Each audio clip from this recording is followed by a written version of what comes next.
So our next speaker will be another part of the Oregon State Research Collective. Annie Merrill is going to talk to us about an assessment of juvenile Pacific oyster performance and food resources in eelgrass habitat. Nice job. That was really cool to see your results. Daytime, nighttime. It really adds a lot. I mean, nobody's doing it. It's really cool. All right. Hi, everybody. My name is Annie, and I'm a master's student in the Marine Resource Management program at Oregon State University. And I'm really excited to share some of my thesis project with you for the first time. So this work was funded by Oregon Sea Grant as part of the West Coast Aquaculture Collaborative, whose goal is to implement ecosystem-based management in shellfish aquaculture. So I'm going to start with my acknowledgments because this work wouldn't be possible without a lot of amazing people. So I want to thank my advisor, Dr. Brett Dumbald, and my co-authors, Brooke McIntyre and Dr. George Waldbusser, for supporting me in this project, as well as my lab mates who were out with me in the fields collecting all this data and helping me process it. Also, a big thanks to Pacific Seafoods for letting us use their leased tidelands in Tillamook Bay as study sites. All right, so just about everybody here wants to see the aquaculture industry develop and thrive, I would hope. That's why we're all here. So nearly half of the UN Sustainable Development Goals may be achieved through aquaculture. It can reduce food insecurity and strain on ocean resources, while also providing economic benefits to coastal communities. And then when developed sustainably, aquaculture can also provide ecosystem services, as we've heard today, and support biodiversity. So this is particularly true of oysters and other shellfish. However, there are still a lot of barriers to industry expansion that we're trying to solve.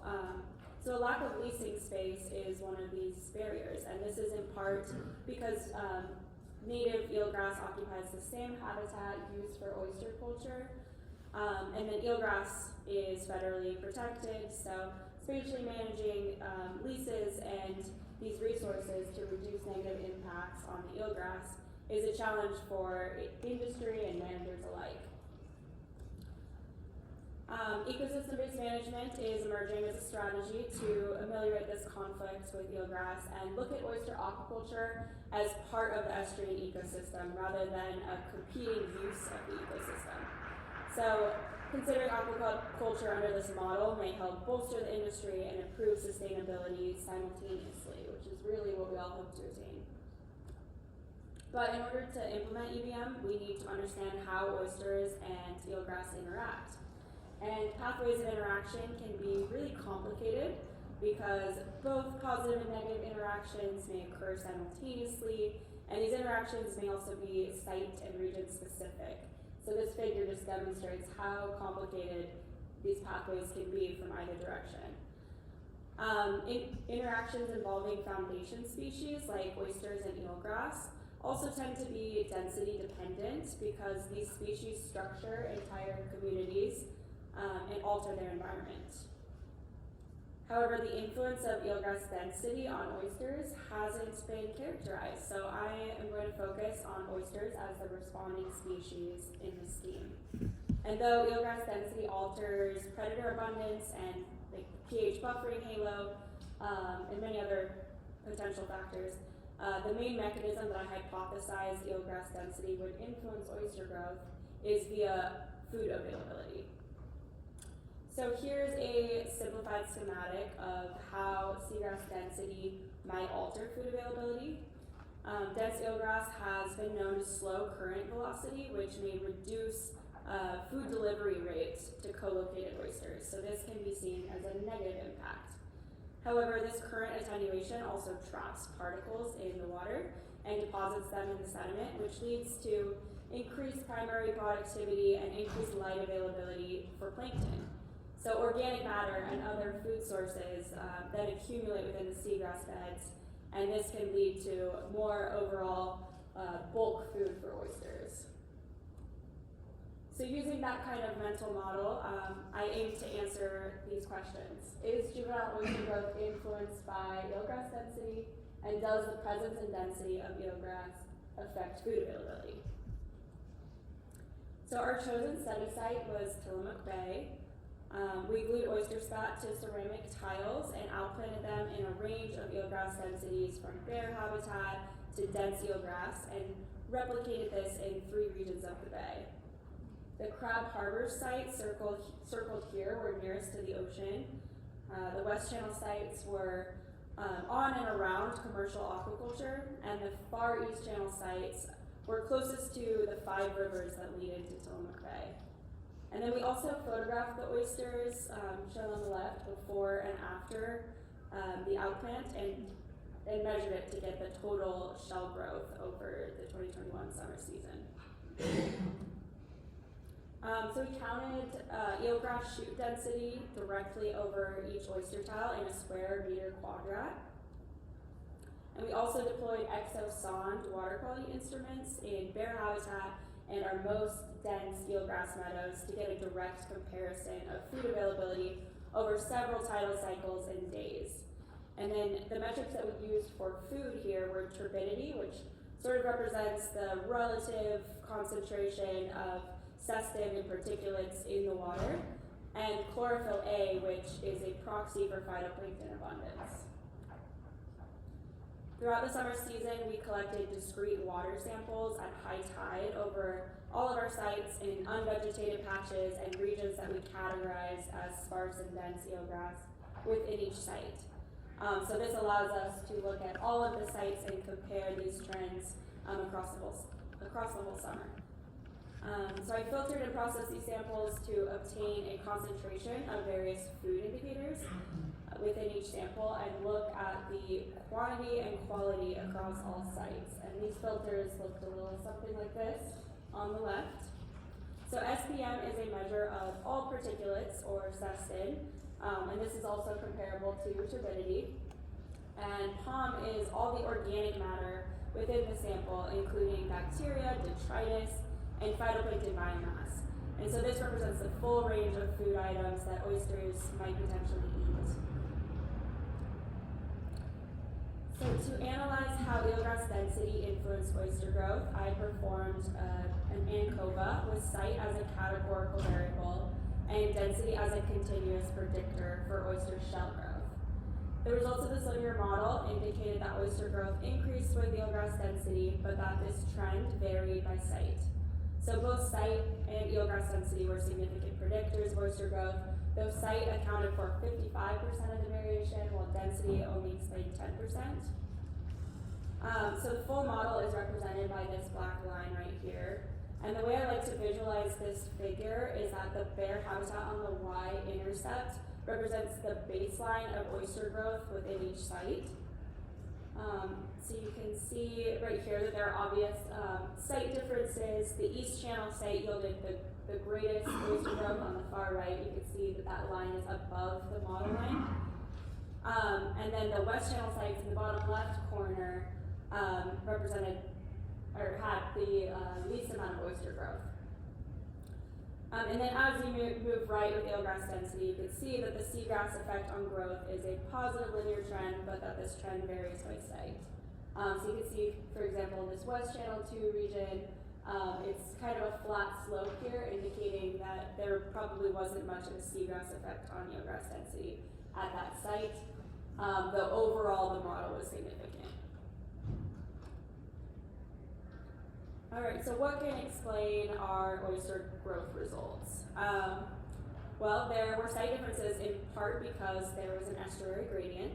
So the Crab Harbor sites, as I said, were located closest to the ocean and others closer than other sites in the region, and had a lower average temperature and higher salinity than other sites. But overall, the bay was pretty well mixed, and the average salinity and temperature differences were pretty minor. So I'm not sure how much of a factor that plays. And then the West Channel sites were near adult oyster culture, so it is interesting that the juveniles did not perform well in this region of the bay. One explanation is that there was high barnacle settlement on our oyster tiles in this region, which could have competed with the oysters for food and space. And then barnacle cover was also negatively correlated with eelgrass density in this region. So this could have contributed to the eelgrass effect that we observed in West Channel. There were also observable differences in water and sediment movement in our sites that we saw when we were out collecting samples, which this was likely a factor influencing site differences and food availability. The region where the oysters performed best was FEC, and it was closest to the river, and water moved really fast through this area. And so I'm trying to understand like how these different cestin samples might be related to nutrients and hydrology of the bay. And so this graph displays the proportion of inorganic and organic content within the cestin samples, which is represented here as a percent. And then the proximity to freshwater at this site could explain why there were more inorganic sediment components of the cestin relative to organics at this site. So there are likely river sources of nutrients stimulating production here, but overall there seemed to be less accumulation of organic matter, particularly in comparison to the Crab Harbor sites here on the left, where the organic matter relative to inorganic matter was 15% greater than other sites, and this may indicate more accumulation of phytoplankton biomass, which is one of the reasons that the oysters performed really well there.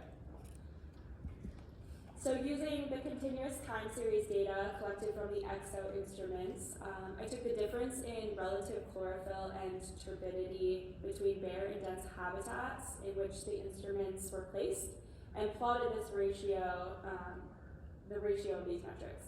So this represents the relative amount of phytoplankton present in these habitats relative to all other turbidity or just generally stuff in the water that may not be very nutritious or even consumed by the oysters. So this is kind of a metric of like food quality. So the positive green bars on this graph indicate periods where chlorophyll was present relative to turbidity in dense habitat, and brown indicates more food availability in bare habitat. And note that on the time series, it's a different site and time period in the summer, and the x-axis for chlorophyll and turbidity ratios also vary in scale. So this is important to note. These are different months throughout the summer, so there's different upwelling indexes going on in the coast, and that influences primary productivity. So on average, more food availability was present in dense eelgrass than unvegetated habitat. And Crab Harbor spit was the exception there at the top. But during this time period, there was little primary productivity happening on the coast, and chlorophyll values were generally low. Okay, so to get a better understanding of food availability across all the sites, we averaged a concentration of food metrics from all the discrete water samples collected all across the summer in each site and matched those values to the average shoot density in the habitat where the samples were collected. So this graph on the left, you can see the average chlorophyll concentration is much higher in dense eelgrass than bare and sparse. And there's very little difference in chlorophyll in some of our densest meadows, which is really interesting. I also set up a ratio of chlorophyll to pond concentrations to investigate how food quality differs. And you can see that average dense values are higher than bare habitat in all of our sites. So the highest ratio was in FEC, where the oysters actually grew the largest. So this is one potential explanation. So just to recap the key findings and the caveats, eelgrass density did significantly influence juvenile oyster growth, although site seems to matter more as a predictor for growth. And then oyster growth was generally greatest in dense eelgrass, though this trend varied by site.